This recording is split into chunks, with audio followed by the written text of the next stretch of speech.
What's up, CW fans? Is this episode 6 or maybe 7? Anyways, I ran out of space on the camera when we were putting the LCD in place, so I wound up catching it right away. So we ended up putting these two in place and tightened. Actually, let's make sure that tightens a little bit better. There we go. All right, so that's tight, and I think that is what they were looking for us to do. I'm going to need to solder each one of these pins on the top here, but other than that, it looks like that takes care of that, and then we'll jump into the volume potentiometer. So we'll see if anyone's watching these videos all the way through and see that it got abruptly cut off on that last one. So there we go. Looks good.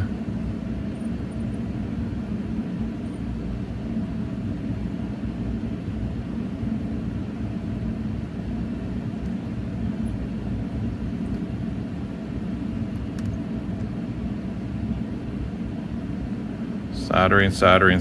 So if you don't like soldering, it's probably not the project for you. But, you know, a lot of projects require soldering these days. And, you know, it's really kind of fun. There we go. Whoops. Got stuck there. I got a bridge. So let's clean this off nicely. Let's see if we can, there we go. So we got rid of the bridge. So I should really be on the right side of this, because if you kind of like touch two of them, the two together, it'll kind of create a bridge. We don't want to do that. So yeah, that looks good. Ah, doggone it, I just did it again. We don't want any more solder for sure. All right, let's make sure we got nothing in there.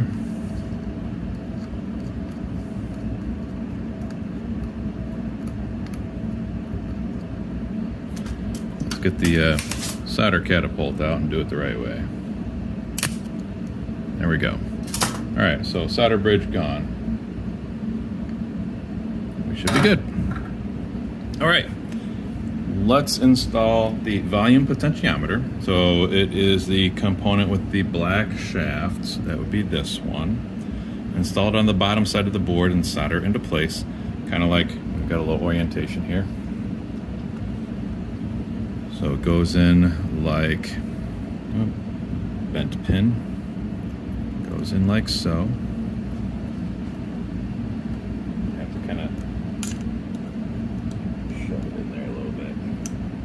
There are these two pieces kind of clasp and hold it into place on the board, so they might give you some fits. Okay, we got that. Get those in there. That looks like it's good. I'm just gonna flip it and solder it. So we'll do this. What fun, right? That's one of those hold down pins. That's the other one. We'll do, come on, 1, 2, and 3.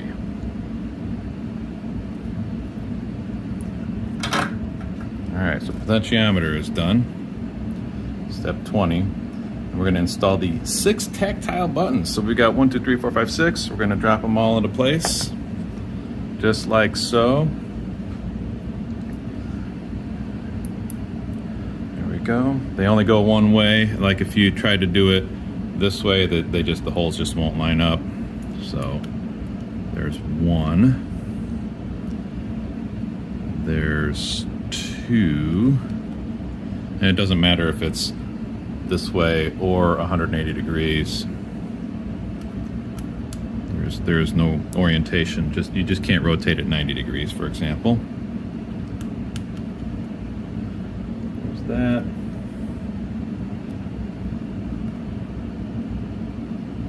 And that.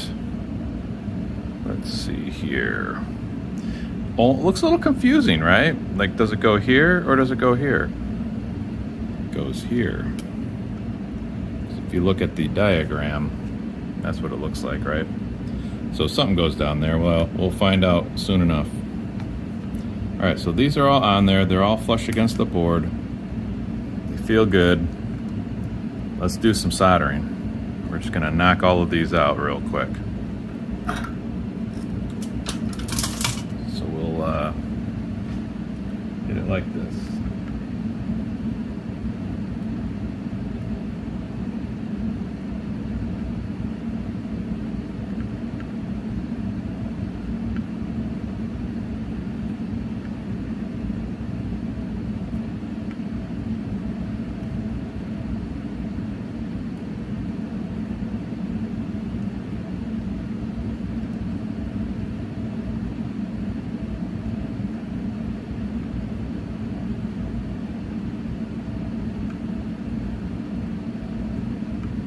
Almost done.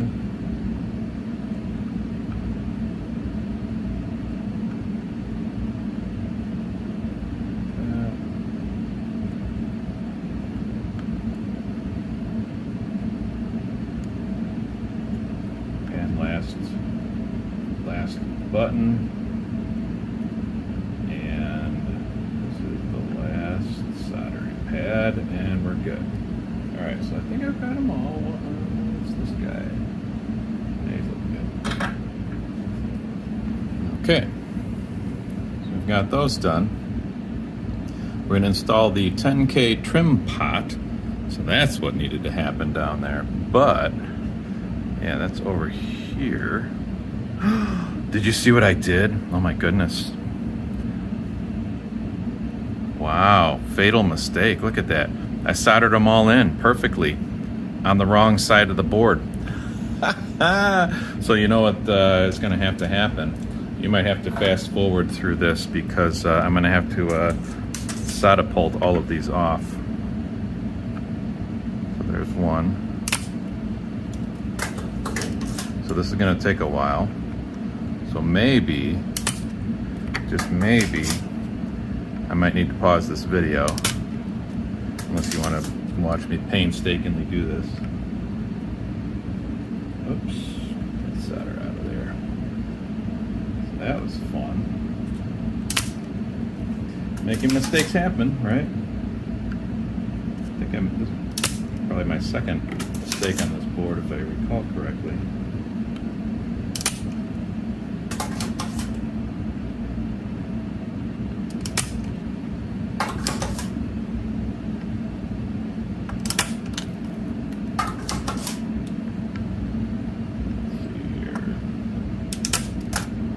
Hopefully some of you with a keen eye were probably yelling at the screen, no, it's on the other side of the board, what are you going to do?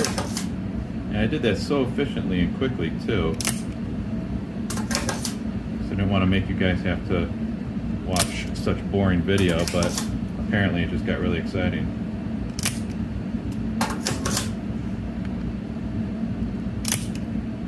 As you can tell, I've desoldered things a lot in my life. Unfortunately.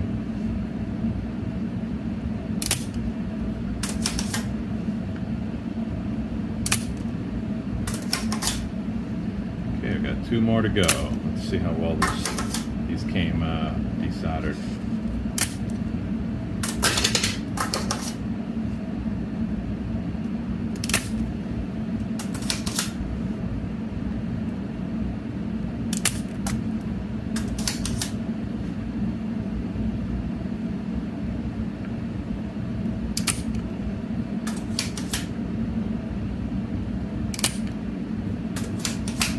More to go.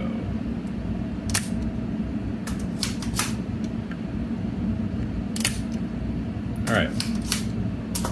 Let's see if we can get these switches off of here.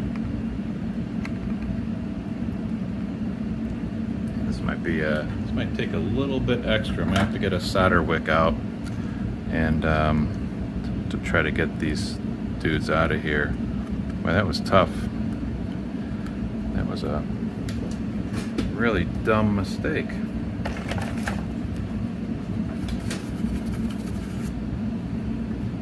So what I'm going to do, I'm going to pause the video and see if I can't get the rest of the way out of here. I'm going to need to use a couple of hands. I'll probably end up going like this and then getting the catapult thing to help me pull these out. And it might be possible that I need to order some new ones of these because I might have to destroy them to pull them out. Doggone it. Hate when that happens. All right, so let's, I'm gonna pause the video and I'll be back.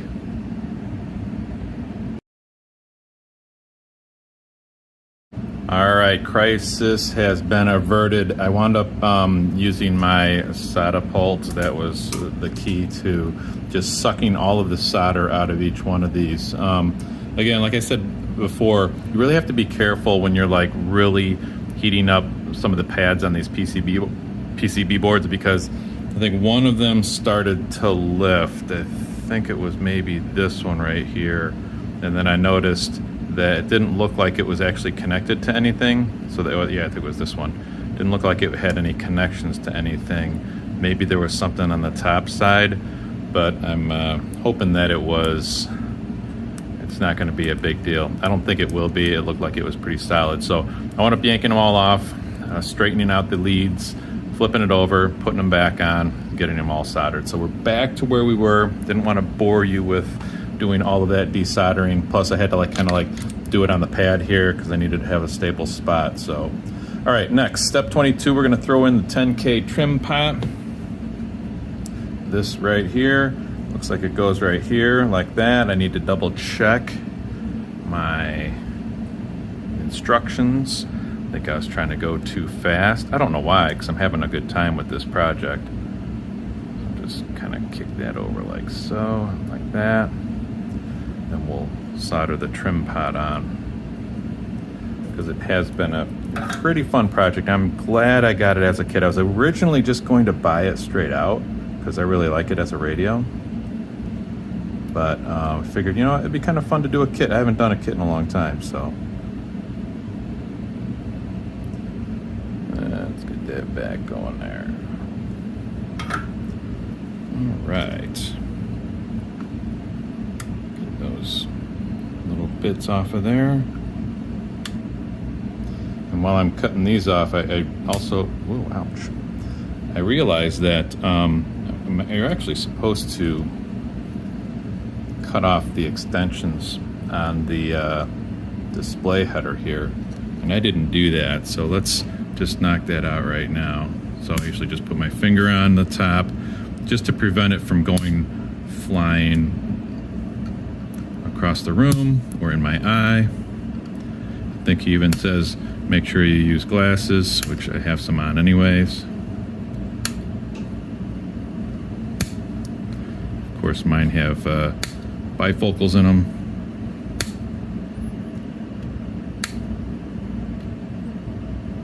Got about 5 more to go.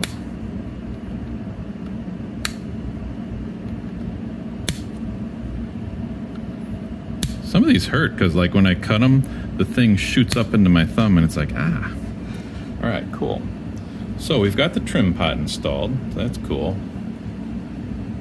Next one, we're going to install the LED. All right. And then there's that little little plastic piece that goes in the LED as like a standoff, right? So let's grab the LED, put it in the standoff. There we go. And that looks like it goes here, right? So let's take a look at which way it goes, because it is directional, right? Let's see here. Find lead line, blah, blah, blah, blah, blah, blah. So yeah, the anode plus is the long lead, always is, and then the cathode is the short lead. So the anode is plus, so that goes here. There's a plus on the board. Cathode is the short lead. Let's pop it all the way against the board. I'll bend the leads underneath. We'll flip it over and solder it.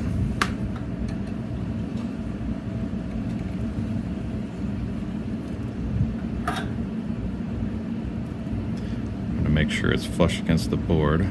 There we go. With my middle finger.